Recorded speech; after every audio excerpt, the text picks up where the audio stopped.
Coming up on this week's episode of And Now We're Haunted. President Obama Christmas. weighed in on this and said he that says it's not. It's not. He says it's not a Christmas movie, Obama and I can trust suck it him because it is. No, I trust Obama with my life. Please don't come at me, Secret Service. Can you imagine someone being like, "I was Miss West Virginia"? Like, congratulations, you have all your teeth. I was going to say he was the Like- bare minimum. This is, Come on, what's the competition is not? The best part of waking up Is murder in your cup. All right, well, that was... man, that was That- so good. And that was totally Dear off the Folgers. cuff. Dear Folgers, don't sue us.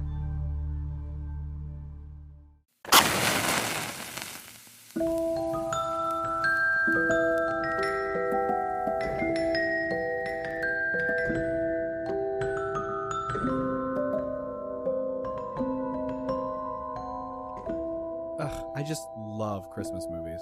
What's your top, let's go with 5 favorite Christmas I movies? can only pick 5. You can. Yeah. Because you Actually, would just name no. all of the Christmas No, movies. no. I We would should make name it all our of the top Christmas- 3. No, Really? okay, I Yes. can't even do that. More Lily. complicated. Sorry, I can't. Okay, I'm gonna give you 5. Let's 3. go with 5. Steven. 4. Cut it out. Let's go 4. 3. Obviously, Christmas Vacation, numero uno.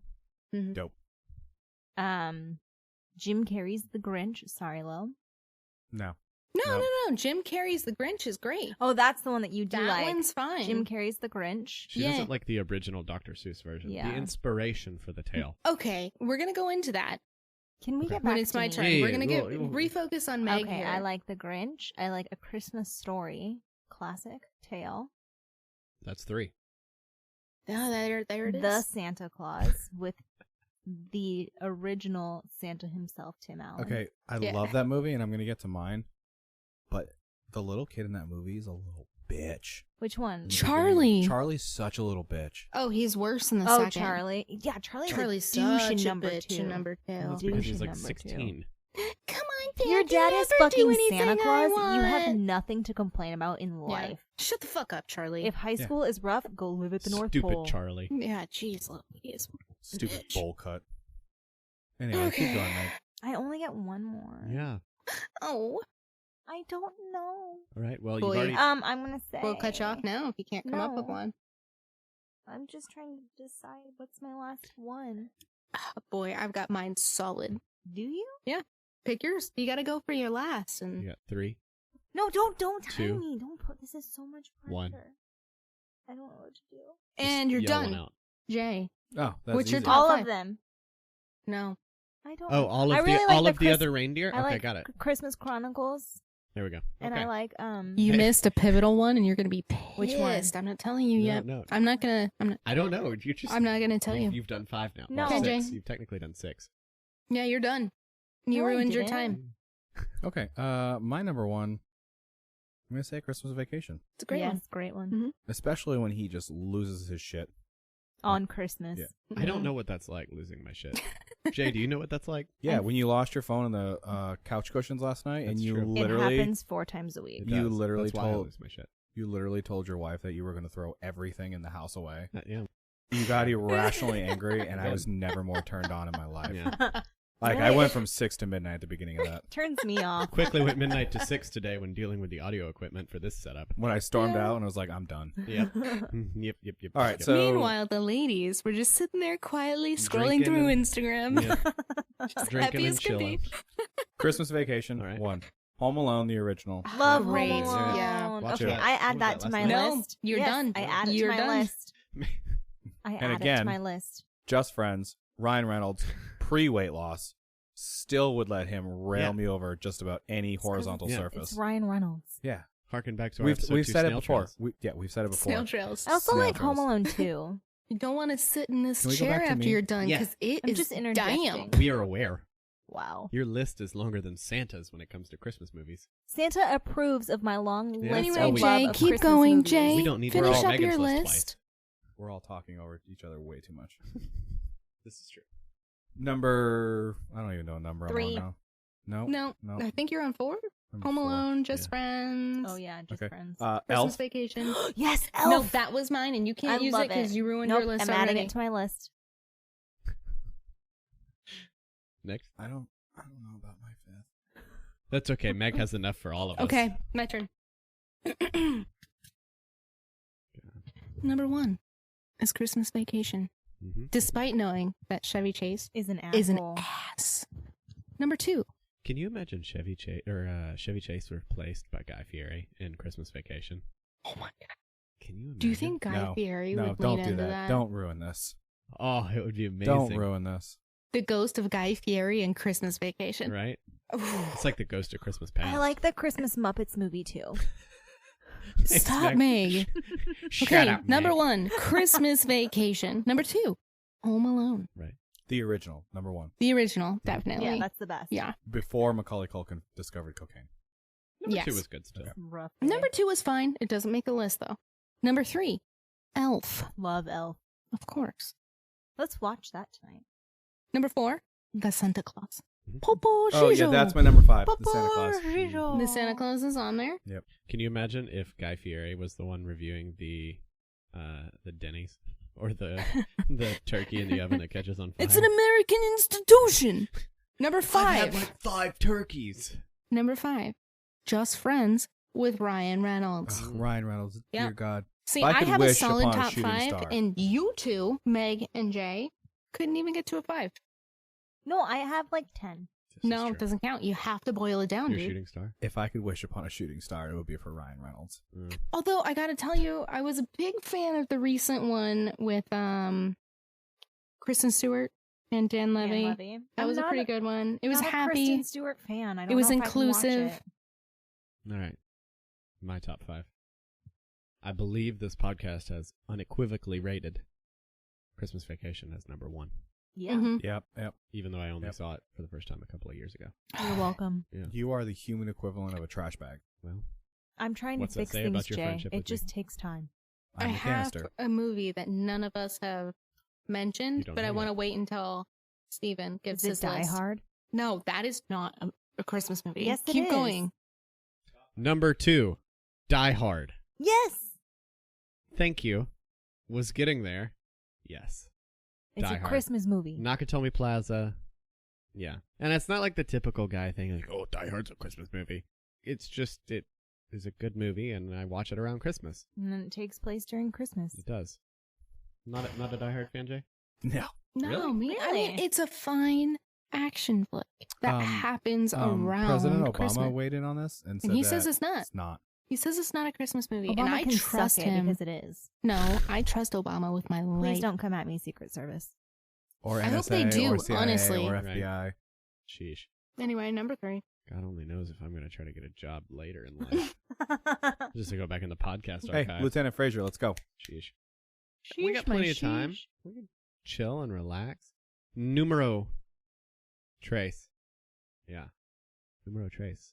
The Grinch. Oh, great. Jim Carrey. Jim Carrey. Okay, that's important. Did you guys know that movie like bombed in theaters? Yeah, I I did. saw it in theaters, though. Me too. Have you guys Yeah. ever seen Jim Carrey's paintings? No. Love No. them. We'll get back to that. Keep Okay. going. Number 4. The Santa Claus. Santa Claus. Popo Shijo! 2. I'm kidding. Not really. That one's a terrible movie. I was Okay. about to go out back and start digging a hole. 1 is a classic. 2 is okay. The travesty. third is The just... third is an abomination. Is the third one with They're Martin reaching Short? for it. and Yes. He's Oh, my God. yeah, where he's like Jack Frost. He's really digging the bottom And they of make his the barrel. what is it the plastic Santa He- Clauses that run around. That was bad, This- man. It was really the bad. Nazi Santa I Claus. don't know Secret who Service. thought of this and who thought it was a good idea. There's nothing that bothers me more in like movie series when you can see the decline. the decline in quality. So the first one, really great. It's director, like the production was all the same. The second one was okay, but Yeah. the third Yeah, was just And the fact shite. that Tim Allen said yes to that, I'm a little... it's like Pocahontas 2. Number 5, A Christmas Story. Yes, okay. So Yes. that was the one I was wondering. Mhm. It had not been Yep, mentioned. Christmas I Story. mentioned it. You'll Yeah. shoot your eye out. And the reason. Did you? I did. Yeah, it was like your number 9 or Okay, 12. okay. No, it was Hold my on, number hold on. 3. I understand the lore to A Christmas Story, but every time I watch it, the only thing I can think about is how the father beats the mother relentlessly when the kids aren't home. Why do you think that? Because he's an asshole. No, but like, do you see So? him on Christmas? He loves his wife. He does. But I feel like he backhands I all don't of them think so. the other 364 days of the year. No, you know why? I think that my way is because he kind of reminds me of my grandpa, and my grandpa was like a kind of a Red Foreman. He was a Red Foreman, if you will. Oh, From what like my dad tells me, like he was just much more like than he was with like his I grandchildren. grew up in the Depression. Yeah, he fought in the Red war. It was a Foreman. rough time. Yeah, I speaking love of, that 70s Such a show. good- I do It's too. great. I'm really yeah, excited. speaking of depression, What? so this week Lily and Meg That's are true. going to Yeah. deep dive, relatively speaking, as far as we can, the JonBenet Ramsey case. One of, to my knowledge, which I will preface this by saying, I personally know next to nothing about the JonBenet Ramsey case. Which I'm is a shocked to travesty, learn. like in itself, because this is such a big story. It in our is, country. and it's something I've always in my head realized how much there is to go to it, and I just never had the time or the gumption to really jump in and look It's at also very emotional. It is. Yeah. It's very emotional. All right, so let's take a step back to December of 1996. Yeah, This is the- background on the family. this is It's the Ramsey important to family. begin here. The dad was John Bennett Ramsey, and he was a very affluent businessman. Made Apparently. a lot of money Apparently, they wasted all their creativity on. naming. Yeah, We'll get to that. They did not. I'm not exactly sure what his business was, but All they say is he was just a they a just say he was a businessman. businessman. He made a lot of money. yeah. CIA asset. I mean, I don't know. we can Sheesh. only wish. He was previously married, and his second marriage was to Patricia Ramsey, or Patsy. She was a beauty queen. She was Miss West Virginia. which by the way, Wait, Patsy was? yeah, Patsy. can you imagine? Can you imagine someone being like, "I was Miss West Virginia"? Like, congratulations, you have all your teeth. I was gonna say was Like- the bare minimum just to have a full Come on. panel of teeth. Wait What's a- the competition is not real. Way to isolate the. And I- Think about it, audience. Steve. What do 99% of people in West Virginia have in common? Sorry, all you West Virginia listeners, but I'm none so of you have sorry. a full set of teeth. Oh. Except for Wow. Patsy Ramsey. Except for Patsy. Wow. I believe Um, she did go on to compete in Miss America. She did, But yeah. she did not win. No. But I mean, she made it to the That's top it. 50, so good for her, I I'm gonna guess. check to see how many people from West Virginia actually have won Miss America. Continue. The views Okay. of this podcast do not reflect those of myself. I love West Virginia. I actually really love the state. It's gorgeous. All People right are then. nice. Okay, guys, and moving on. All right.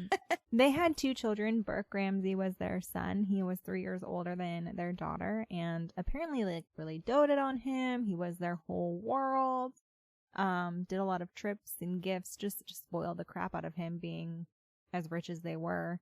And then in Well, it's 1990, probably to make up for the name of Burke. I know, Aw. that's a tough name. It's like a last name. Yeah. Then they had John It is. Benet. like Dr. Burke on Grey's Anatomy. I Yeah, didn't know that. exactly. Last name. Jean Benet was born in August of 1990. She was John Benet Patricia Jean Ramsey. Benet Patricia. She was named after both parents, which kind of, to me, I'm like, oh, I feel bad for Burke. Like, he didn't get any namesake. Yeah, poor guy. And he was also the boy and the firstborn, but they, like, I guess she... Put everything into the They daughter. kind of put everything into her. I feel like she was their pride and joy. Patsy sure was, like, excited to have a daughter. She put her in the pageant circuit. And she was very competitive. She had won numerous titles. She had a lot of crowns and trophies in her room and on display and things. Kind of sounds like, too, maybe Jean Benet didn't, like, love it like her mother did, but she, enjoyed it, and she did it for her mom. Right. She was also only 6 when she passed away. Yeah, she was known to say, like, in regards to her trophies, her friends would ask her about them, and she would say, "No, those are my mom's trophies." Yeah. So Right. even though John Benet won them, they were Patsy's Patsy's. trophies, because Interesting. Patsy was the one who... What was that weird pageant show? Oh, she Dance loved this. Moms? Was it Dance Toddlers and Moms? Tiaras? Oh, I was Toddlers thinking and the Netflix Tiaras. show. There's some weird No, shows. I don't know what you're talking about. The Netflix movie with Oh, no, it's like in Texas. she's talking about Toddlers and Tiaras. Oh, okay. I think I never yeah. watched that. I do not support the idea of forcing your children into pageants. Oh, getting back to it, Miss West Virginia has never won Miss USA. Oh. Shocking. There was a first I'm runner staring up. at you, Steven. Just stare at me. Like, There was a first runner up in 1984, Miss Kelly Anderson. And the only other first runner-up was Ruth Parr in 1957. Well, That Oh, tracks. wow. when was the last time Miss Colorado won? Okay, Let me find He's out. gonna Continue look. on. you're gonna feel embarrassed. Probably. Yeah. Actually, not really. I don't have a whole lot of I feel like it's A always lot like in this game. race. I feel like it's always like Miss New York or like the Southern states Or Miss that win. California, Yeah. Hawaii, something like that. Anyway, Our story starts on the 25th of December, Christmas Day. it really starts on the 26th, but Well, You I have feel to like preface I feel like it you really need to with the night include before. Christmas Day. yes. So Go ahead, Meg. So Christmas Day was an ordinary Christmas for the Ramsey family. Mm-hmm. They had their like Christmas Day, their Christmas morning, everything. Then they went to their family friend, the White's house for dinner. I guess this was like a thing. I've never gone to like a family friend for dinner. Christmas has been a family thing, but Oh, it's okay. well, this year we're going to a This friend's, year's so- different. COVID. Yeah. So they went to the Whites. They went to the Whites for dinner and they came home. They're around not- 8:30 or 9. Yeah, I was Yeah. gonna say around 9 o'clock. I think they came home. And it was a normal Christmas night. You know, the dad, John, he helped Burke with his Christmas toys and like putting stuff together and going through it and having a good time. Jean-Benet got a bike for Christmas. She was very excited about it. Some reports are different and some are not. I read one where she had a snack before dinner, and this snack could or could not have been like pineapple. Right. This is where stories get a little muffled. And then John took Jean-Benet upstairs. He put the kids to bed. He read her a story, tucked her in. All was good. Kids went to bed. And they were getting ready for a trip to go on the next morning. Patsy To Michigan. to Michigan, Right. I believe. And John went to bed and Patsy stayed up late to get stuff ready, to pack the bags, everything like that. And then Christmas morning happened. Yep. I'm not sure if Patsy ever like went to bed. Right. The stories are very conflicting. Yeah, so It's- there's some things, some details about Patsy's activities the night of The Well, night Christmas of Day. Christmas. into December 26th that investigators have called into question. Yes. Right. So around 5 a.m., This is on the 26th. this is on the 26th, 5 a.m. Okay. on the 26th, Patsy calls 911 because she found a ransom note and her daughter missing from her bedroom. So to her knowledge, her daughter was kidnapped. This note was found on some stairs in the house, not the main stairwell. They were on a back stairwell that led down into the kitchen. Yes, like a back stair, like a secondary stairwell, which to me is a really odd place to leave a ransom note. Yeah, you'd leave it on like your kid's bed or on the kitchen Maybe, counter. but if the whole family is there at night, maybe it's just where they were, whoever this person was, where they were walking, or the easiest route through the house to make the least amount of noise. I don't know. I mean, I guess that would make sense, but I feel like if you're going in to kidnap a kid or whatever is happening, you want to be in and out. Yeah, Right? you wanna You're be gonna quick. take that kid, you're gonna drop the note like in their bed and fucking bounce. Did they tell? Let's boil this down even more simplest. These people had so much money that they had 2 staircases. In Their place. house Multiple. was 7,000 square feet. They were very, very well off. Well, the question I was going to ask was the ransom note written on a stationery owned by the Ramseys? Okay, Let so- me. Oh boy, that's in Don't- our let's notes. not Don't jump you ahead. worry. Okay, Yes, okay. I know this is a whole new Oh story man, I to you, got babe. notes at the wazoo on this. This is a whole new story to you. We have so much. Hey, Oh, look at me, boy. look at me. So I'm thinking like an investigator back here. to where we are. Patsy has found in the note, she has found that her daughter is missing from her bedroom. Also, keep in mind, you guys, this house was 7,000 square feet. It was very large. So it's And it very was- odd it was on the back staircase where there's so much space to put this note. But it was also like set up a little weird. And I guess like if you didn't know where Jean-Benet's room was, you couldn't find it because it was like in a very odd hallway space. So just keep that in mind. Patsy then calls 911. This ransom note, also I want to include, is like 3 pages long. It says, She did before calling 911. She like yelled up to John to say, "Oh my God, check to see if the kids are there." okay, Like to even make sure that the kids like where are were our children? actually there or not. So allegedly he checked, saw that Burke was there and Jean-Benet was not. Okay. So this ransom note, she says she just kind of scanned it because she was, very nervous, very afraid. And it said, do not involve the police, do not involve the FBI, do not tell anyone or call anyone if you ever want to see your daughter alive again. They asked for a ransom of $118,000, which was very specific. A very specific number, which right before this, John, the father, had just gotten a $118,000 bonus from his work. It's almost $200,000 in today's, for like, if you were to count for today's inflation. Yeah, which also, like just that number, he got the $118,000 bonus, and then $118,000 was asked. To me, that's just a little weird. Yeah, it's very specific. It's not like asking for 100,000 or something like that. It's too specific to Someone me. that has knowledge of his bonus. Yeah. Yes. Yeah. Knowing that he weird. has access to that amount of money. It also instructed the family to stand by their phone and await for a phone call between 8 a.m. and 10 a.m. Yeah. Which was like, they were, so the whole family just. So at 5 a.m., she would have been having to wait around for at least 3 hours. Family. Yeah. Yeah. Knows the family what they do. Yeah. And they said that if authorities were involved between police, FBI, or whatever, that they were going to behead John Bonet. Yeah. Not just kill her, behead this little girl. She was only 6 at the time. So Patsy goes on to call 911 and informs them, if you guys have heard this call, it's very sad. She's very frantic. She's very upset. It does sound very, very genuine of a concerned mother that her daughter is gone. She's out of her bed. There's this ransom note. 911 emergency. Police. What's going on? 5515th Street. What's going on there, ma'am? We have a kidnapping. Hurry, please. Explain to me what's going on, okay? There's a note left and our daughter's gone. A note was left and your daughter is gone? How old is your daughter? 6 years old. She's gone. 6 years old. How long ago was it? I don't know. I just found the note. And my daughter's gone. Does it say who took her? What? Does it say who took her? I don't know. There's a ransom note here. It's a ransom note? It says SBTC. Victory. Please. Okay, what's your name? Are you Patsy Ramsey? I'm the mother.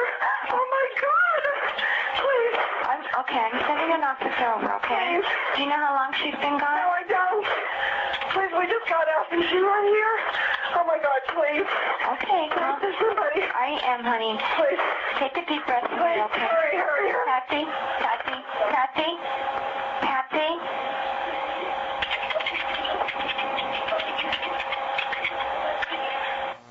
Interesting, though, the 911 dispatcher thought that she heard, conversation in the background. Mm-hmm.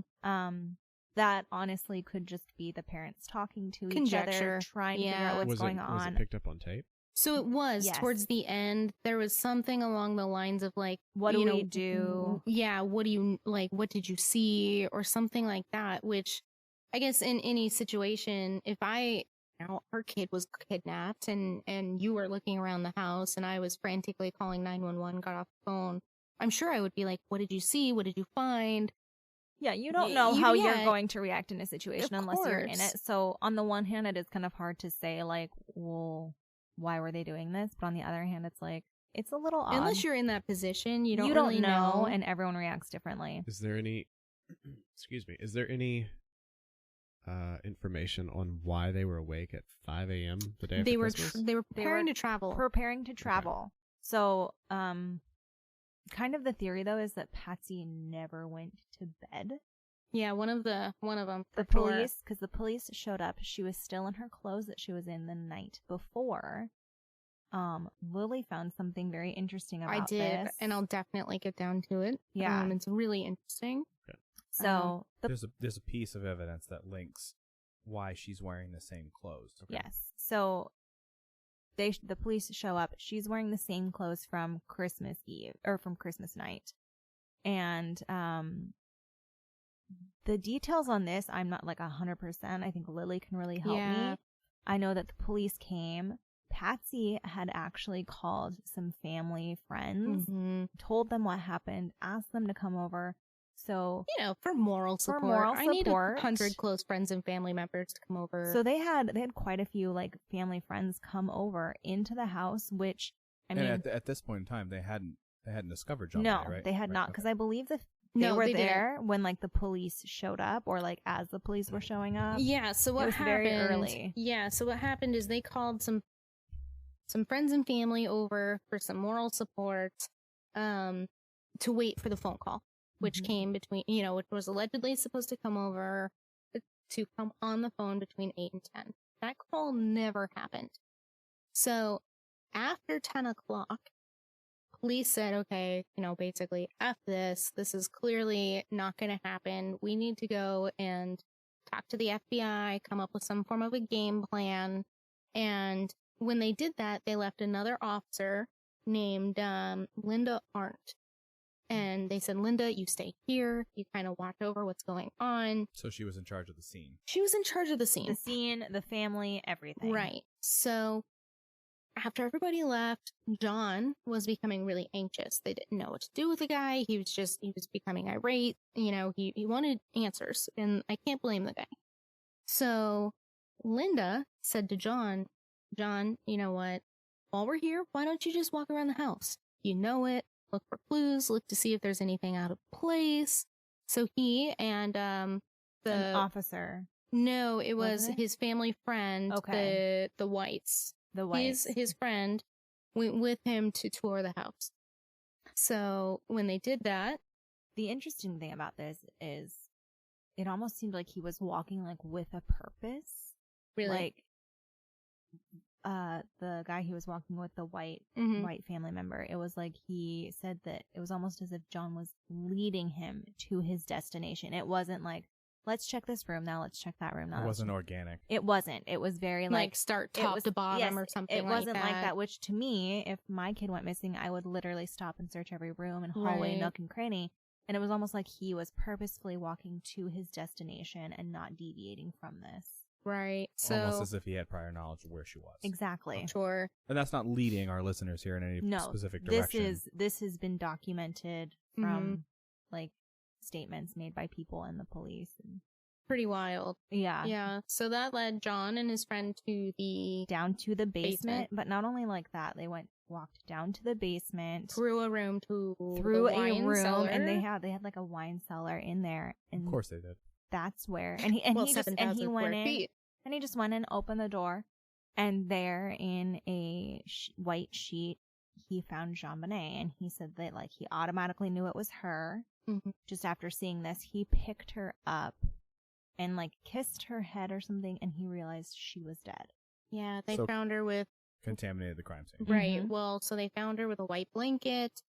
She had duct tape on her mouth. She had Her cords wrapped around her around. neck, her hands were Yeah. tied, and he took all and this she had off. a big bash on her head. Mhm. Yeah. So he took the tape off, he took the cords off, he picked her up, and he realized she was dead, and he continued to carry her upstairs. Which I think any parent would. Yes, Yeah, I can understand that, instinctively, you're nurturing, like instincts kicked in, and That's you're your- going to do that. It's your only daughter. laying there. Exactly. But in finding John like that, it obviously changed the investigation from a kidnapping To now a murder. to a murder.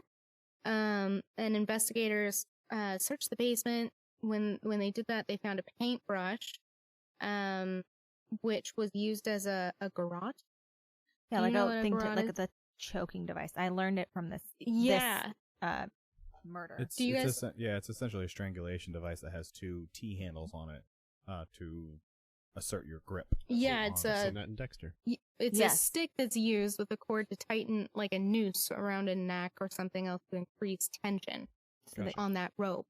they found that, and yeah, there was the duct tape and then the cord from her hands, and it turned out that the paintbrushes on this tool, whatever, were from like Patsy's collection of paintbrushes. Like Patsy was Right. a painter in her Right. spare time as a hobby, and it was like from her stuff.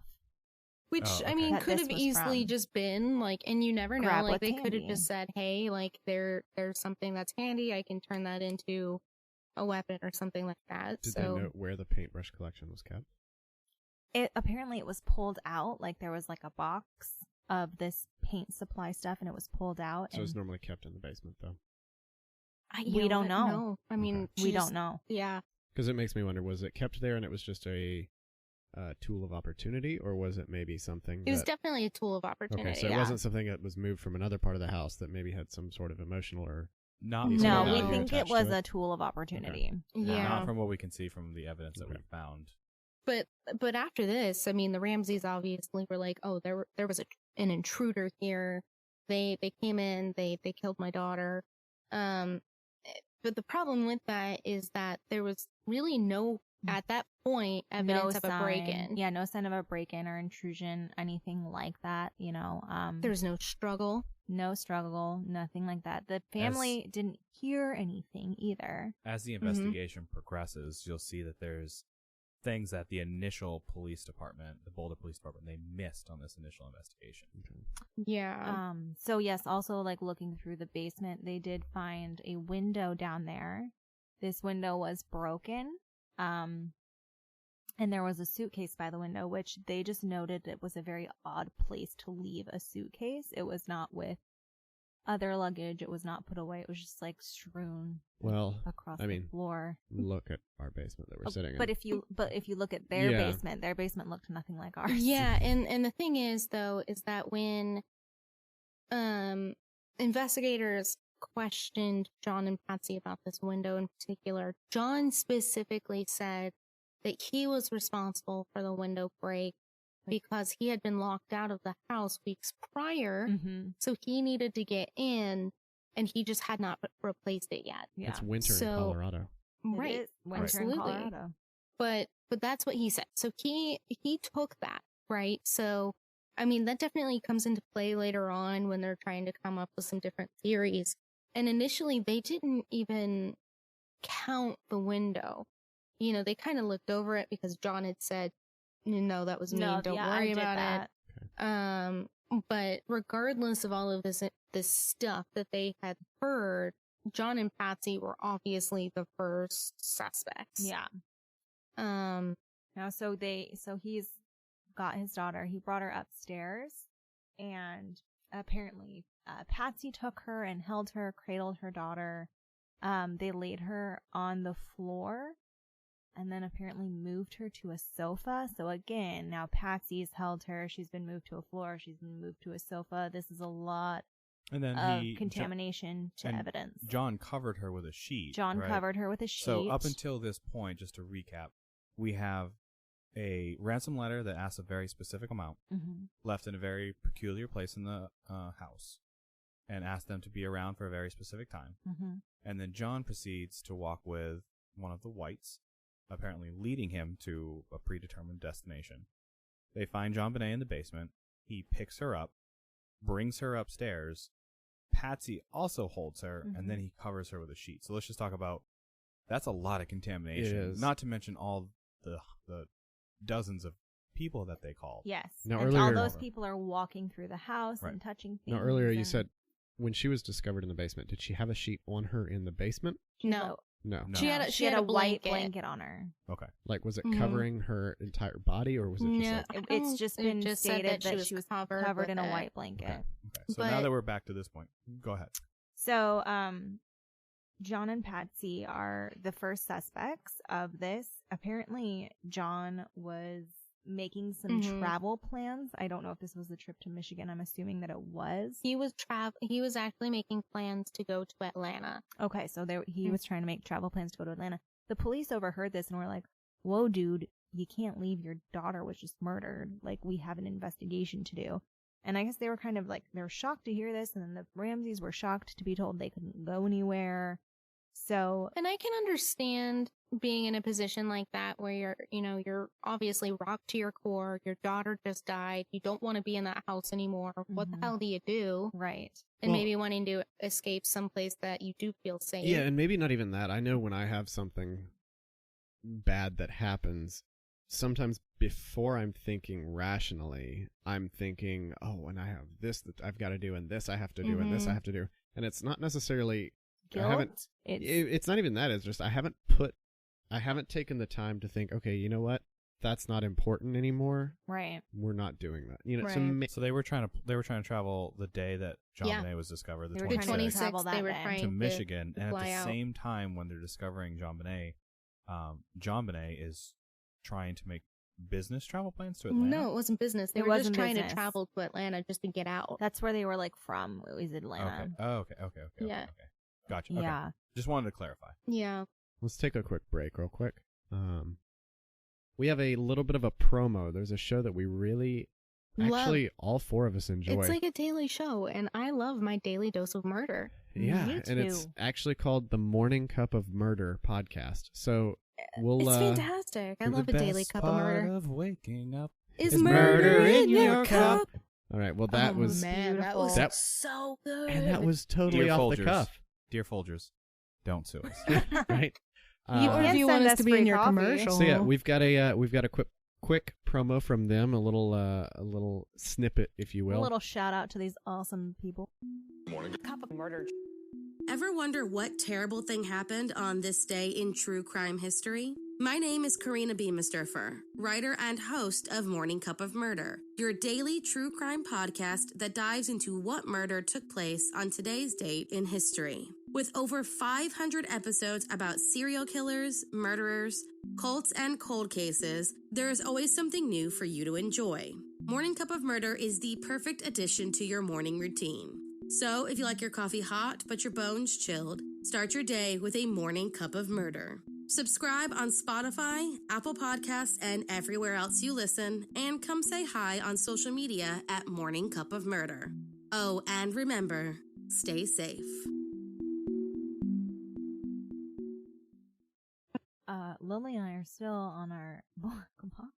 Right, the Red black, the sangria. from, red from sangria. last weekend. Jeez. We should probably step our game up, to be honest. It's almost gone. It is. Yeah. It's There's really 4 good. bags in there. Pretty sure there's 4 bags in there. No, 4 4 bottles. Oh. in the bag. What the? I don't know. All I don't. right, I well. married a hooligan. I'm gonna Hooligan. open this wine real quick. Hooligan. Okay, back to it. We're just talking about their trip to Atlanta, right? Yes. All right. And so Enlighten me. the officers that were there at the house thought this was a huge red flag that the family wanted to go out of town. I think it's a red flag anyone wants to go to Atlanta, and this is from someone who comes from Atlanta. But This that's is just true. So yeah, it was a huge red flag that they wanted to leave town in the middle of this investigation, or the beginning actually. And the police were like, you can't just go, and they thought that that was very strange. Also, So it's like, oh, my daughter's dead. Oh, you know what? I got that thing in Atlanta. I should go to Atlanta. I hear Stone exactly. Mountain's great this time of year.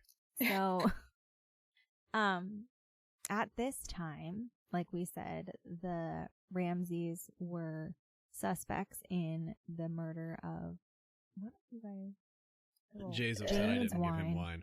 He didn't give me Well, the wine. So I up. guess we're To gonna be fair, pause Jay, here. you've been giving me plenty of wine all day, so. Sorry, everybody else has red juice and I don't.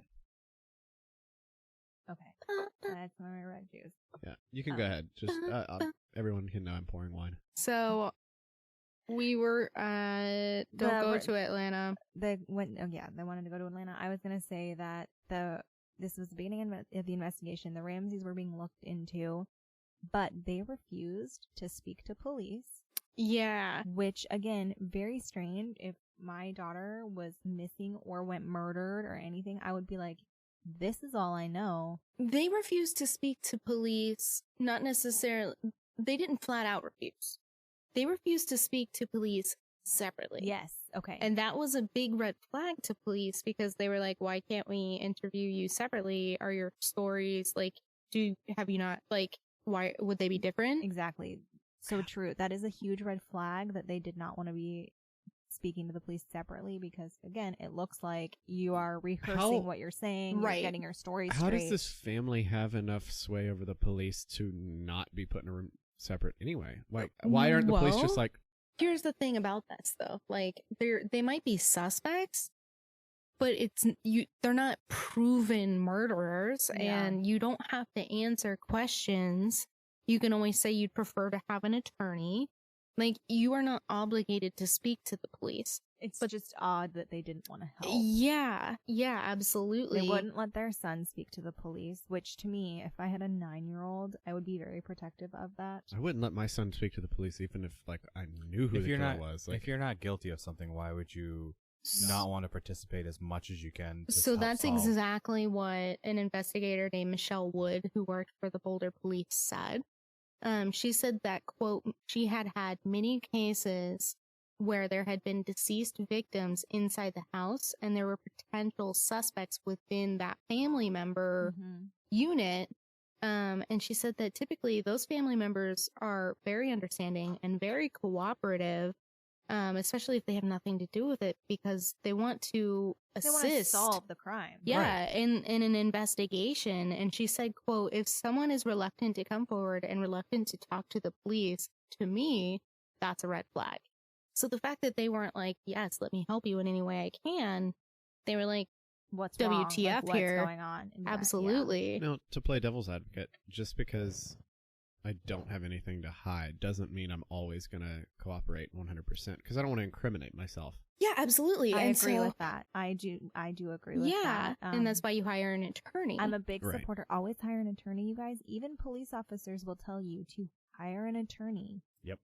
Yeah. So after that, actually, the Ramseys did hire attorneys. This podcast is sponsored by JB Oaks and Sons. But what was very interesting is that both John and Patsy got separate attorneys, which is very, very weird. Usually that would only imply that at some point in time they had conflicting stories. They either had conflicting stories, or each of them thought one of them might turn on each other. Yes.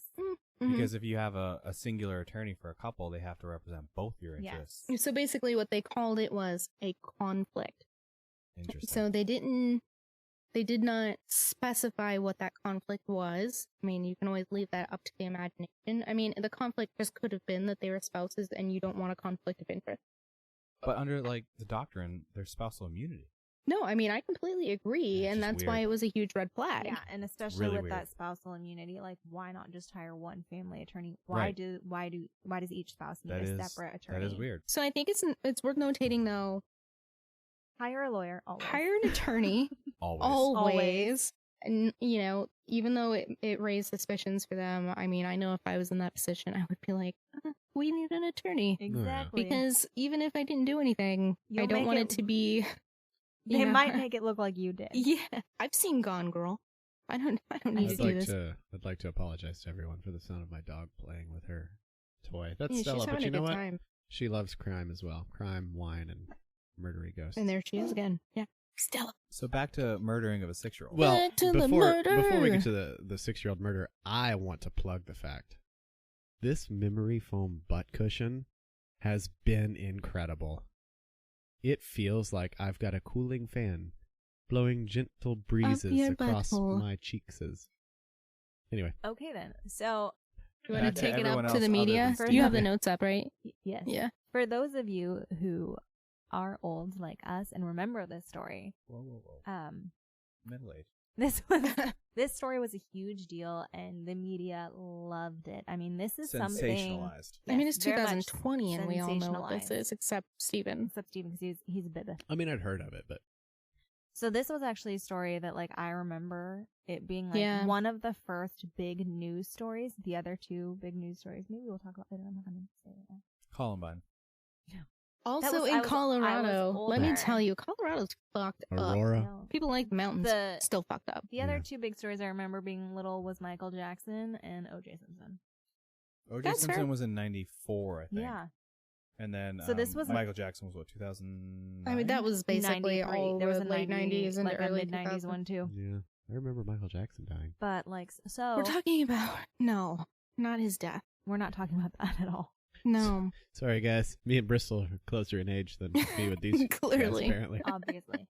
So, yeah, I just remember this being, like, a really big story and seeing it on the TV all the time and in every newspaper and magazine and asking my mom about it because, like, it was such a big deal. And so it's really ingrained into my memory of this happening. For me personally, I'm from Colorado. Yeah. So it was a really big deal. It was, like, right next to you. Yeah, it was right next to me. And I was living with my grandparents at the time. And my mom and my father, and it was a really big deal, and we watched it. We were glued to the TV, and wanted to know basically what happened. fuck was happening, and it was scary. Yeah, it was all over every news station, radio, newspaper, everything. And I think the next big one was like Lacey Peterson after this one. It was like a decade before we had another big investigation. Unsolved mystery, national news. Yeah, so that Lacey Peterson and then Kaylee Anthony. Casey Anthony. Yeah, and it's important to notate here too that, I mean, every year thousands of kids are murdered or go missing. Like hundreds of thousands. Yeah, but this one in particular just sort of seemed to have it was the perfect storm, you know? I mean, based on circumstantial evidence and Christmas. It was Christmas. She and was it just so little. and so like, cute. And it was just the perfect storm of fucked up. Not in an insensitive way, but when it happens to a well-off family, people tend to care more. That's definitely true. For sure. Yeah, and that definitely comes into play, too. Yeah. I mean, when it comes to the DA in Boulder, but... So, I mean, yeah, I mean, the media definitely grasped this one pretty hard. Yeah.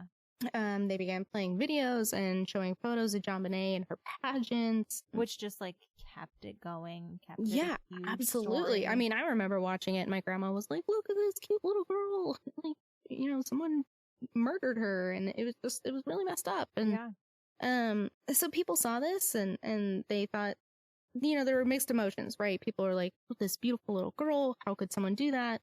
And then you've got other people who are like, you know, Patsy was dressing up JonBenét and really provocatively and parading her around, and people didn't quite understand that either. And I think so unless you're in that pageant world, like, you don't understand it. Yeah, absolutely. So the media discovered at that point that Patsy had been in pageants herself. It really wasn't a well-known fact prior to. And so they discovered she was in the Miss America pageant. She became Miss West Virginia. Again, I make my no teeth joke. Nobody from Colorado has ever won Miss USA. Anywho. What about Washington? Oh, boy. I'll get back to So people maybe in the show notes we just add a list of all winners historically. Just break it down. So people began to suspect maybe at that point that Patsy was living vicariously through JonBenét. Oh, I definitely think she was. She was 100% to the life that she wished she had. Because Patsy at that point, a little older, like maybe in her late 30s, early 40s. She's past her prime, so to speak. Can I ask a question about age and prime to this group, or is it not a? No, I'm in. Oh yeah. So you say past her prime, late 30s. What is your prime? 27 was my prime. Oh my God, when was my prime? You know what? 27 was a good fucking age. That was a good age. I think downhill after that. Yeah, I think like being a woman, like 25 to 27, maybe 28 was a good time. Really? I'd say 27. I mean, to be fair, that was this year. Fuck you. No, 27 was great. I will cut you. I could still eat whatever the hell I wanted without feeling like my ass was going to jiggle for a month. No, I wish. Yeah. That's like long gone. I had a milkshake last night. I'm going to feel it for the next week. Oh my God. Oh yeah. 27 was good. It was a good age. I'm only 3 years past that, but you feel it. You feel it. So yeah, she's past her prime. She being Patsy, well past it, actually, if you're considering 27 being the age. And that really didn't look great for the Ramseys. They, at that point, realized that the media was not portraying them in a great light. And and this story was not going away. Oh, it was not going to go. I mean, and how would it, though? No, exactly. Right? So they hired a media consultant and realized all that money that John had. Of course, $118,000 extra. And they realized that they needed to go on the offensive. Yeah. So at that point, they started going on national television themselves and giving interviews to the media. But they weren't going to the police. Exactly. I was just about to say, they went to the media before they ever spoke to police. Right, because they can control their own narrative, right? I think it took them like 7 years to actually go to the police. Incorrectamundo. I'm incorrect. Buckaroni. I'm incorrect. It was like 4 months or something. Really? Yeah. I feel like it's in these notes. Longer. Maybe it was like 7 years later they went back again. And don't worry, it's that geriatric brain of yours kicking in. It's the 32. Apparently. Hey, it's according to you. I'm You wanna get pretty laid sure later? that Steven's gonna die after this. Also, Washington had one winner in 1979. Oh yeah, go Evergreen State. So, Lil. What a bummer. What a fucking bummer.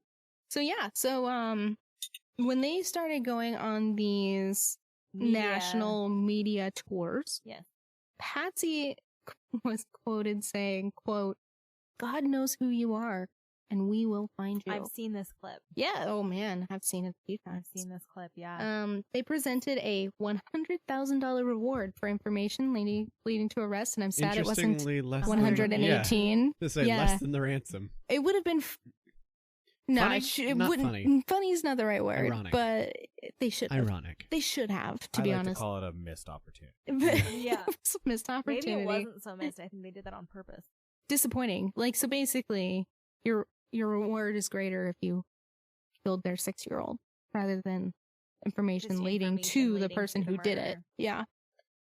Anywho, the public reacted very critically to this, because they felt that the Ramseys coming forward at that point seemed really ill-timed. Yeah, you mean the public wasn't enthralled? Right. And I mean, They felt I can it was see that. scripted. I can see that because they didn't come out right away. They waited a few months. They did, yeah. not have sex with With- that woman.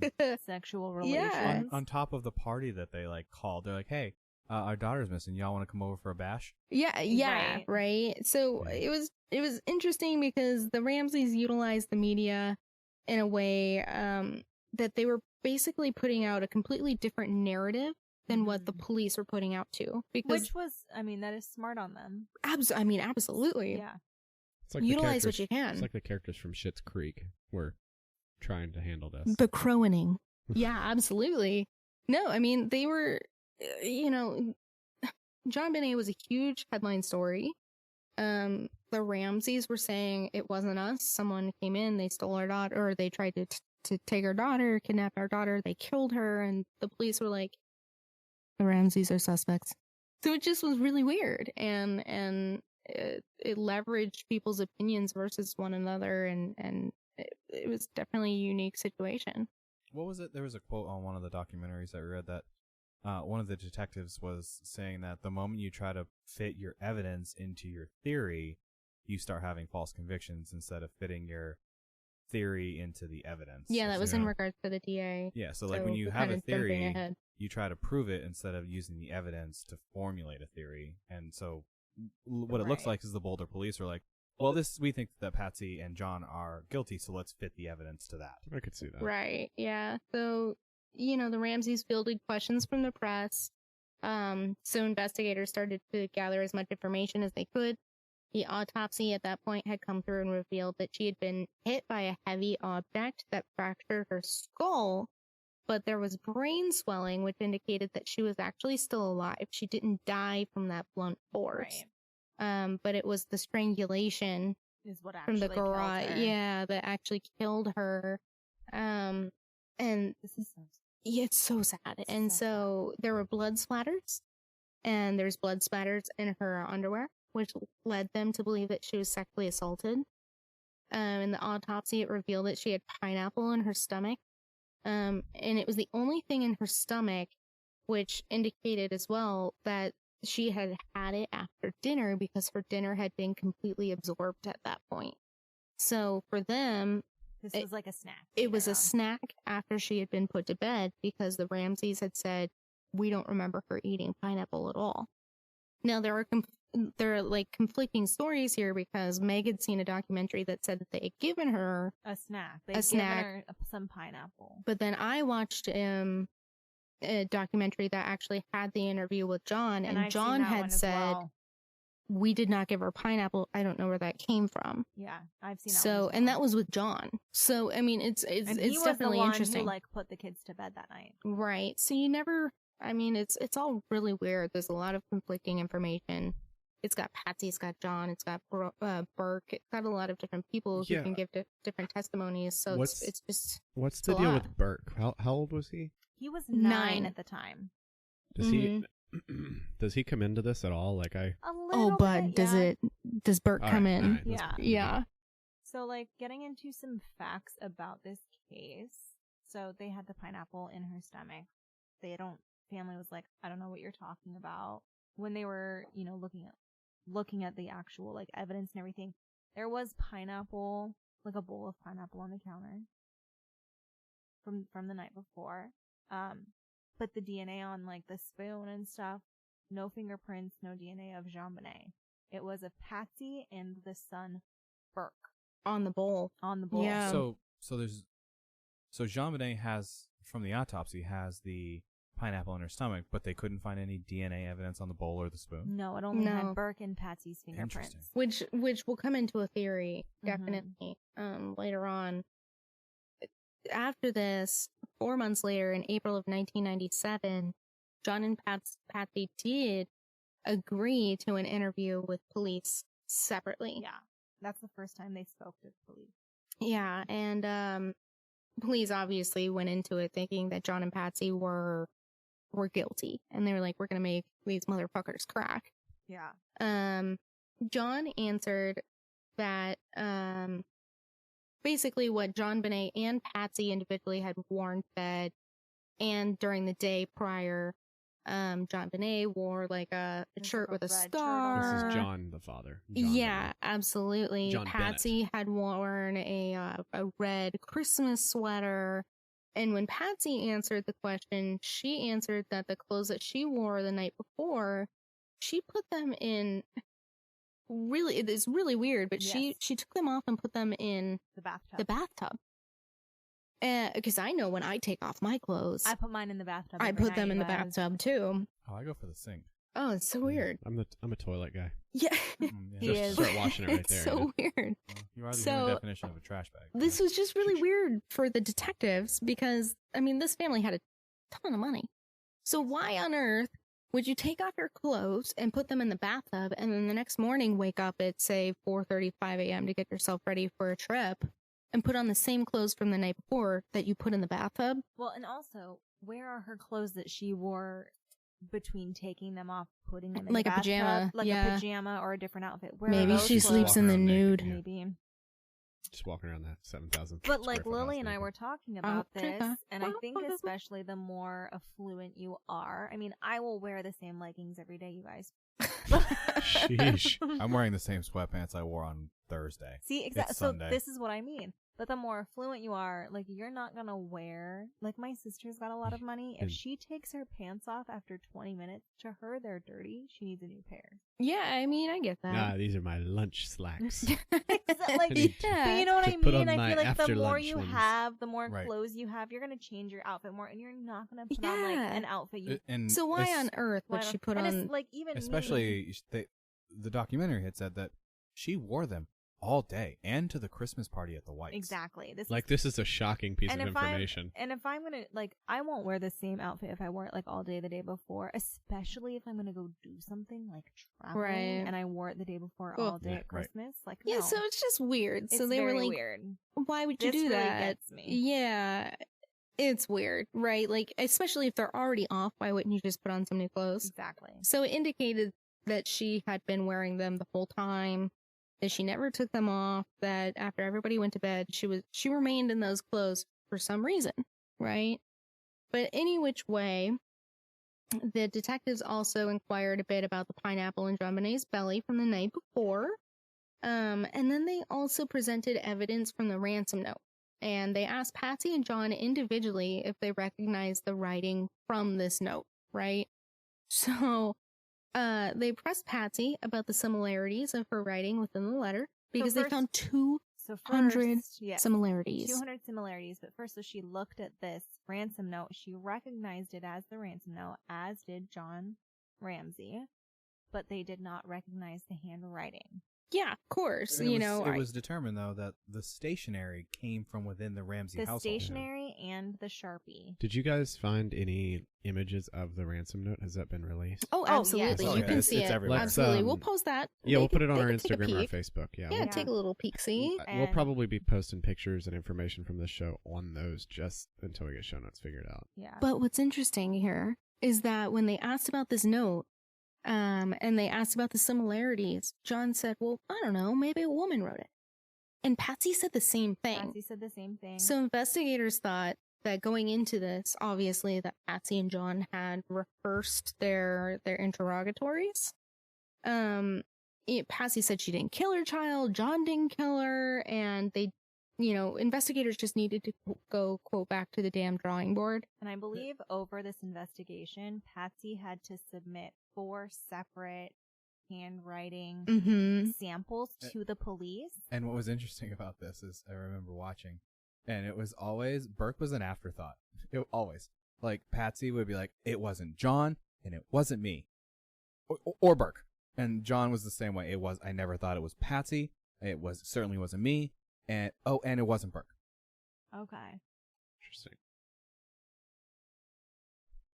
So Patsy had submitted like 4 separate samples to the police. They also took photographs from their photo albums that were Patsy's handwriting. Now, they would show these photographs to like Patsy and John, and they were like, do you recognize this? And they're like, oh yeah, like that's a photo from this event or that day. Or like, oh yeah, Jean-Benet's in this photo. Okay, great. Do you recognize the handwriting? No, I don't recognize the handwriting. And it was Patsy's handwriting. Because I know all my family photo albums with writing, there's definitely nobody from my family. It's not like, my family. I actually outsource the writing in my family I don't photo outsource, albums. but I do write with my toes. So it's just tough for practice. Yeah. You don't have a calligrapher on retainer? That's so weird. No. We had to let her go. Yeah. So to get this straight, you had a calligrapher, but you're wearing the same leggings from days ago. Yeah, That's exactly. how I afford the calligrapher. She wears leggings that say juicy, but man, is that handwriting exquisite on her booty. Hashtag 2020. Yeah, so they did not recognize this handwriting, even though it was Patsy's. And like Lily said, there were over 200 similarities. And they, like, you can see Patsy's handwriting from these photos and from her samples that she gave to the police and how they compare. It's the same handwriting. And even Patsy tries to kind of explain it away and be like, well, this one has like a larger curve, or this one is a bigger B. Well, I mean, sometimes I write smaller or larger, but like it's still my handwriting. Yeah, absolutely. The two most notable ones that I remember seeing was the C was, it like came to a point on the backside instead of a curve. Mm-hmm. And then I remember the Q's were written like 8s. Interesting. Yes, So what I do find interesting about this is, while all this was happening, all the investigations, no one spoke to the police, like, as well as the Ramseys. So none of the Ramseys' friends or family, their housekeeper, no one spoke to the police. One friend actually did go to the police and talk to them because they wanted to find out what was happening. The Ramseys cut him off, like, completely. Which also, to me, just a huge red flag. I would want anyone and everyone to come forward if something happened to someone in our family. Absolutely. On the interview, too, she was like, yeah, they told me not to, and I'm the kind of person that, like, if you tell me not to, I'm going to do it. Yeah, like, she was like, they told me not to. And then she's like, yeah, they stopped talking to me. So, Lily and I would like to get into some theories of what happened, because still to this day, in 2020, we do not know. There's no freaking indication. Really. Really, everybody has their own opinions. I mean, watching all the documentaries, listening to the podcasts that I have, reading up all of the stuff, yeah. Every time I read something new, I was like, oh, that could have happened. That could have happened. Yeah, I mean, there's probably 20 different people at this point that I'm like, no, they're probably guilty. But also, looking at everything, the Boulder police really messed up. Oh, like, majorly fucked up. They majorly messed this investigation up and messed up the evidence, which has a huge reason as to why we don't know what happened. Right. Like we said, biggest mistake. They didn't secure the crime scene. They did not secure the crime scene. They, that officer told John Ramsey to walk through the house and stuff, and apparently it seemed like he was leading them right to the basement. They did not investigate that broken window for a while. But it also, like, they let John lead them to the body in the basement. How is it that probably an hour passed between the time that detective, I think her name was Arndt, whatever it was, she was in charge of the scene after other detectives had led to have a meeting with the FBI. So Mm-hmm. significant time had passed since arriving on the scene and them finding the body. Like, why did they not do a thorough sweep of the house with just law enforcement? Well, and usually I feel like this is all of my knowledge in the, criminal justice world, which is not a lot. It's mostly watching Criminal Minds. But like, I mean, if a family member is going to come with you, like a police officer is going to lead the way and you might answer some questions as to like, what's in this room? Like, what's over there? But a family member is not going to be the one to go through the house firsthand. They're going to say, get outside. We need to secure this crime scene. And the police were just like, no, go look around, and just really like not handling things well. I do have a question on that. Yes. I say it's a question. It's a little bit of a conjecture. So to those listening, remember, I know nothing, Jon Snow. But what time did the body get discovered? Like, how long after police arrived at the house was the body discovered? 6 or 7 hours? Because they called the cops at 5, right? Patsy called the police at 5 a.m. Okay. And the police left right after 10 a.m. when the Phone call call was did not supposed come to come through. in. Sorry. After the police had So I would left. say between 5 and 6 hours after Patsy allegedly did not find John Bonet in her bed. So what that, just playing devil's advocate, I could see how the parents would have searched the entire house, possibly found the body, realized, again, just devil's advocate, but if they found the note and they found the body at 5 a.m., as they're calling the police or whatever it is, I can see how they would look at that and say, this looks really bad. We've got a ransom note and the body in our house. Maybe we should wait until the police get here and then, show them the body or discover, quote unquote, the body so that it doesn't look like it was us. And again, not the correct decision by any means, but also I feel like if you're going to do that, like I would have the police there and be like, and the body's right here. Yeah. Like, we found, like, why would you Right. hide the fact that you found No, the body? I feel like we both have seen too much, read too much to Yeah. know Mhm. that that's what would happen. yeah. Like, okay. there's a lot of theories, Mhm. right? So, like, there's like, Weird things. Right. Mhm.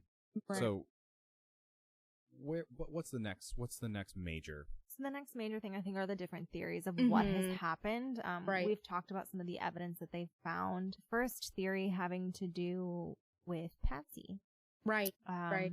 So Oh, right. The handwriting. And the handwriting, all this, but so that night, there were some evidence that Jean Bonnet had wet her bed, and this was a known thing within family friends in that circle that she had an issue with wetting the bed. I mean, she was only 6, and some Mhm. 6-year-olds, like, they still do. Was it like a nightly thing? I don't know if it was. I don't think it was nightly, but I think it was regular It was enough. frequent enough. It was frequent enough for a parent to get frustrated, which I understand a parent getting frustrated, but still, you have to understand they're little and they don't mean to. And Yeah, I mean, I get frustrated with my dog being in the house, so. But the problem is here, from what I saw, is that bedwetting at that age can be a cause of depression, anxiety, sexual assault, Mm-hmm. and it tends to be a huge red flag that there's something going on at home. Interesting. Which, that could even just be like the stress of Yeah. pageant life. I think that's exactly what it was. Yeah, I agree. I mean, it's a lot. Those little kids go through a lot to do all that stuff. They found like a child's diaper. They found dirty sheets and like her dirty top that she was wearing. That turtleneck was in the bathroom. So a theory is that Patsy got very upset that Jean Bonnet had wet the bed again and was going to clean up her daughter, clean up the room, and just kind of got into a rage. She could have hit her daughter like on the head of the bathtub, which caused that boo-boo On the back of her head. on the yeah, back of her boo-boo. head. That 8.5-inch fracture. Yeah. Right, that fracture. Also, they were thinking that it's possible the blood in her underwear was caused by someone maybe wiping too hard. From a bedwetting. from a bedwetting incident, Patsy. which like is a very like possible thing that can happen. You know, and a frustrated parent is cleaning up their child, and they think that that's a theory of what could happen. So did they not perform a rape kit? They definitely did, and interestingly, they did find DNA in her underwear that did not match anybody in that family. Yes. Really? So I'm gonna stick with the Patsy's for right now. We'll move on to that theory because it's also very weird. Yeah. So that is a theory. Is this that Patsy got overwhelmed with rage? She like hit her daughter, and then her daughter hit her head on the bathtub. She wiped too hard, which would have caused that bleeding in her underwear. Realizing what happened, then Patsy panics and tries to cover it up. Takes her downstairs to the basement, hides her body, grabs those paint tools, and strangles her daughter. I could not imagine. I can't imagine being in such a rage that I like. It could be as much as you're a rage and you bump into your kid and they fall backwards. You know, they didn't have to be they slam them into, but that would kind of explain her clothes in the bathtub. Yeah, absolutely. But you also have to remember the autopsy revealed that she had a something on her head and her brain was swelling, but she wasn't dead. Yes. Yeah. So Patsy or whoever had to realize that she was not dead. Yes. And then strangled her like to that's finish the theory it. Is that like she thought she was dead, took her down to the basement, realized she wasn't dead, and instead of calling 911, finished the job, so to speak, and you know, put her in that cellar and then continued to write the note. And that's kind of a theory as to why maybe she didn't go to bed that night, and that's why she's still wearing those same clothes. Because again, her clothes were never found in a bathtub. This is Patsy saying she put her clothes in a bathtub and then put them back on. Oh, okay. So that is theory number 1. Theory number 2 is my favorite. All right. Or do we want to save that one for last? Oh, no. Oh, you want to? I'm doing it. Because the other ones are so outlandish, too. Okay. So but they still these are somehow the most likely work. theories. Yeah, I guess these are the most likely. I feel like these two are the most likely. So theory number 1 established. Just Patsy. Just the bullet points here. Patsy was cleaning up her daughter, smashed her head somewhere, realized she wasn't dead, possibly strangled her to death to finish the job. Yes. All right, so what's theory number 2? Number 2 is Burke. At this point, the Ramseys had demanded that none of their friends, if you recall, should speak to authorities in any capacity. Authorities or press. Or media. Yeah, absolutely. However, there was one friend/neighbor who did step forward and spoke to police twice, and her name is Judith Phillips. And she was a friend of Patsy Ramsey's, and she spoke actually a lot about Burke. Mm-hmm. So she said that prior to JonBenét, Burke received a lot of attention, and then when JonBenét was born and entered into pageants, she interpreted Burke as being jealous, which I guess I could understand. Patsy got all that attention that was given to Burke. Yeah, absolutely. So after that, understandable on Burke's end. 100%.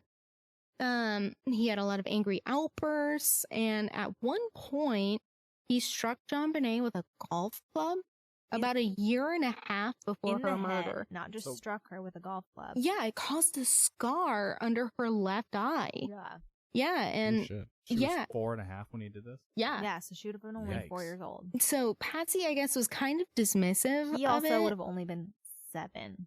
That's a lot of rage for a 7-year-old. Yeah, and Patsy, I guess, was kind of dismissive of it, but she was actually never dishonest. She did say, you know, Burke hit JonBenét with a golf club, so I guess kudos to her. But that's kind of all she would say. Like, she wouldn't go into it any more than that. Yeah. Police did wonder if Burke had any indications one way or another if, like, he knew the truth, whether it was him or his parents or anything like that. So when police did interview Burke, he was really uncomfortable, and he even curled up in the fetal position during an interview. And if you've ever been to like a child therapist or know anything about it, they like to play games with you, ask you questions, just kind of casually. Make them as comfortable as possible so that the kid will tell the truth. Yeah. So in one of these situations, they were playing Guess Who, and Burke actually picked up the Guess Who game and like tilted it upside down and was like putting it on his head while he was answering questions and was just clearly like, just being very silly and having fun. It was weird. Maybe not taking it seriously. While being interrogated about the death of his little sister. While being questioned about absolutely. Totally normal. And just kind of like very nonchalant, like seemed like he didn't really care that his sister had died and they didn't know what I happened. feel like they should have been giving him like a kitten to torture at the same time. Oh boy. Yeah, just give him a kitten to see how he handles it.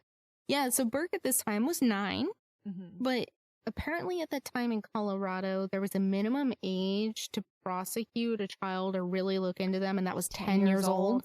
Which is also like really fucked up because they're like, oh, if they're before 10, if they're younger than 10, there's no way they can do anything malicious. Their logic was that they didn't have like the psychological for intent. For a heinous crime. Exactly. Right. Formulate intent. But like, I mean, he's hitting his sister with a fucking golf club across her face. Like, sure. Yeah. Come on. Yeah, so in this interview, like Lily said, he was very playful, very nonchalant. He was even, they would ask him, like, do you know what happened? Like, what happened at this time? And then do you know, like, how she died? And he goes, oh, she got hit in the head. And, right. And he was like, he's like, well, maybe she got hit in the head with a flashlight. And, like, simulating, like, acting out, hitting someone over the head. That was creepy watching him on the video. It was very creepy. And, he was really nonchalant. And officers were like, this is very weird for any child who goes through a trauma, even the trauma of like losing a sibling, even if you're not there during it, they don't act like this. Yeah, he would like verbalize what happened and then kind of laugh about the press and was really dismissive and said that after his sister died, that it really didn't bother him and that he just sort of spent his time playing Nintendo. Yeah. Like, oh, Burke, what did you do after she died? I don't know, just kind of played Nintendo. Yeah. Like, and then he said, it's like, so weird. Just carrying on with my life. Yeah, no, he said when asked if things had changed in the wake of his sister's death, he said that it had definitely changed for his parents, but that he was, quote, basically just going along living his life. Investigators saw that and they were like, yeah, a 9-year-old said that. And investigators saw that, they listened to that, and they were like, yeah, children can be resilient, but that's fucked up and it's really weird. Yeah. And so actually, Megan and I watched a documentary with Dr. Phil. Burke's like in his 30s now. And it's the first real investigation that interview that he's had Burke was involved with since he was 11 years old. Yeah, and Dr. Phil, he had to explain to the audience that Burke was just fucked up and weird. Yeah. Like, it was the weirdest thing because like Dr. Phil would go, Burke, tell me about the night your sister died. And Burke would recall it, but with a huge smile on his face, and he'd laugh. And it was just laughing, telling surreal and gross. And like watching it, it makes you feel dirty. Yeah. You just, sure, this kid, quote, didn't do anything, but how can you recall a story where your like 6-year-old sister died and laugh through it? Like, it's just fucked up. Even after that, a former housekeeper spoke about Burke and had said that Burke had smeared feces all over the household walls. So, yes. Yes. I guess he had done this to the bathroom previous. Like, he had done this before. Acting out, like, smearing feces all over the bathroom. Being a little shit. And the police... Literally. Hey. The police had found in JonBenét's room... After they had, like, zoned the room off to investigate, after right? They zoned the room off to investigators. Burke had smeared feces all over her room, like on her bed, on a candy box that she'd received for Christmas. So, like, that night, like, that day, little douchebag decided to shit in his hand and then wipe it all over her candy. So back to that Dr. Phil interview, audience members were trying to ask Dr. Phil, like, do you think he did it? Like, why is he acting so weird? And Dr. Phil was, trying to come from an impartial view and saying, like, he's a little weird. You guys have to understand, his sister died when he was 9. He was interviewed by the police as a child. He doesn't work with the public. He works like a remote job. He doesn't he just kind of has his dad now, and he doesn't have a lot of friends, so he's very awkward socially. Is he special needs, or is he No, not quite no. that? Nope, Okay. just a normal dude who's just pretty fucked up. Yes, Is I would what's happening. just say he's royally fucked up. Burke, if you're hearing this right now, number one, We'd love to interview you. Oh yeah. we'd love to interview you. We don't Please. think you're guilty, Please keep your don't poop sue where us. It belongs. Yeah. but also, what the fuck, man? So like Lily said, he got interviewed when he was 9. He also got interviewed again when he was like 11 or 12 because the police were revisiting. They're re-interviewing all the family members. They're trying to figure out what happened to this little girl. And he is like, again, he's laughing through this interview. He's sitting in a chair. He's Really laughing weird, yeah. with the therapist. He's talking about it. He's saying, they're saying, like, what happened? Did you know that something was wrong? And he was like, well, I knew something was wrong, but I just like stayed in my bed. And they're like, get out of they're bed. like, well, what'd you do? And he's like, I just laid in my bed. Well, why? I just figured, someone was going to come in and get me if there was something wrong. That's not normal. Like, little kids like to investigate it's things. weird, man. I remember like moving into our house when I was 4 years old, and it was like a new, huge house.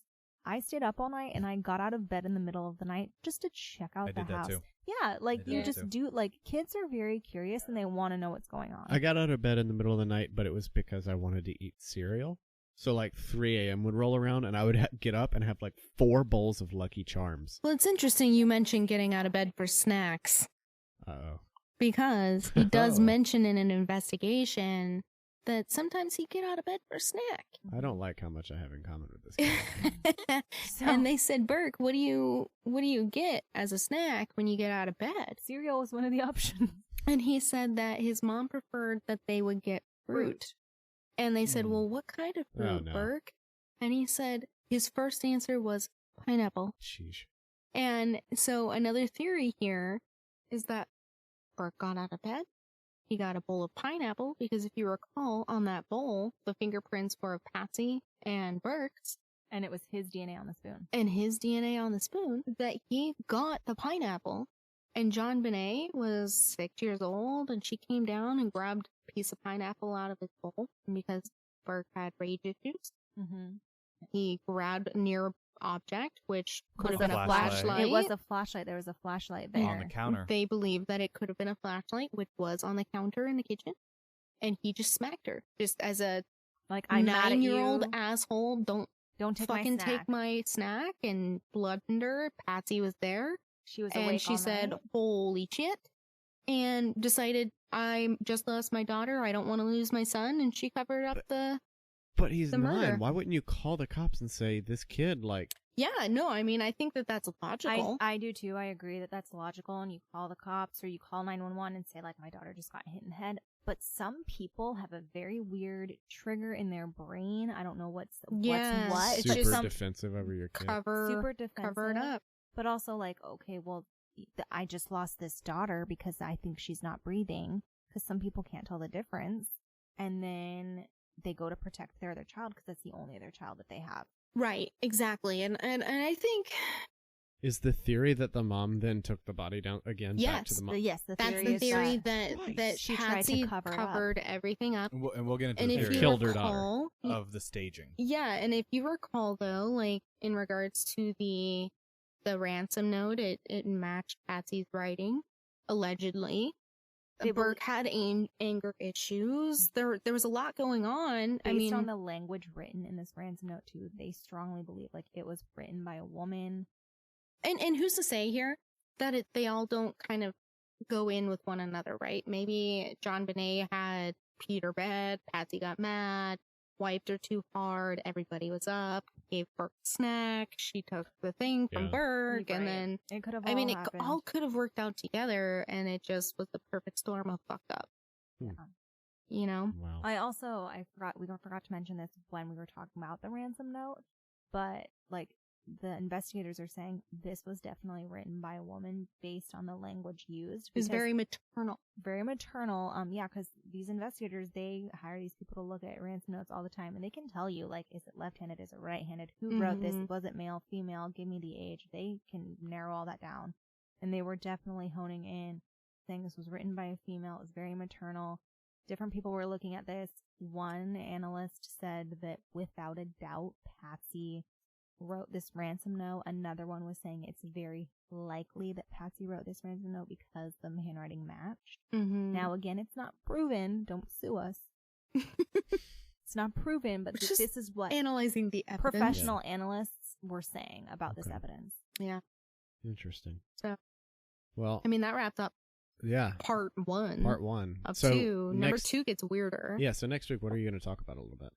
There are some more theories. We're going to bring in Bangkok, Thailand. Bangkok, Thailand. We have some more theories there. And suicides. They're pretty crazy theories, but they're still out there. And somehow they're convincing. They Aliens. are. You can, well, you'll see. Oh, man. You can hear them and you're like, well, I can see how that might be a possibility. I mean, I'm telling you, the more I watched, the more in depth I got. Yeah. Each episode, I was like, no, that makes sense. Exactly. These theories coming up are what I like to call like the comet theories, where they're like, they're so far out there, and then it heads towards Earth, and you're like, whoa, wait a minute. That's pretty close, man. This could work. Oh, man. Yeah, so, definitely. So I don't we have know. some more theories. We'll talk about, the father has done an interview fairly recently. I mean, within the last, 10 years. We'll talk about his interview and kind of where the case stands today, and that's where we'll close up next week. Awesome. Well, for this week, that does wrap us up. Also, I'd like to ask if you've enjoyed this week's episode or any of the episodes that you've listened to, reach out to us. We've got our Facebook, we've got our Instagrams. You can also find us on iTunes, on Spotify. Please rate us. Yeah, leave us a comment, a rating. Like a 5. If you like the word Spotify way better than Spotify, rate us a 5. Yeah, shoot us a message, leave us a comment, review. You can reach out to us on email as well, nowwe'rehaunted@gmail.com. Let us know how we're Check doing. us out on Instagram. It's hilarious. We're also very interested to know what stories y'all want to hear, and we would love to tell them for you. Yeah. We're always looking to improve our podcast and improve our content and expand our viewership. So please leave us some honest critiques and things that you like so we can continue to do the things you like and change the things you don't. But seriously, the Instagram is hilarious. And I say this as an unbiased third party. Lily's because only, Lily does not control the Instagram at all. her only social media in her entire life. Please, follow me. All right, folks. We'll see you back next week. Not our regular 2-week break. We'll see you back next week, one Christmas day.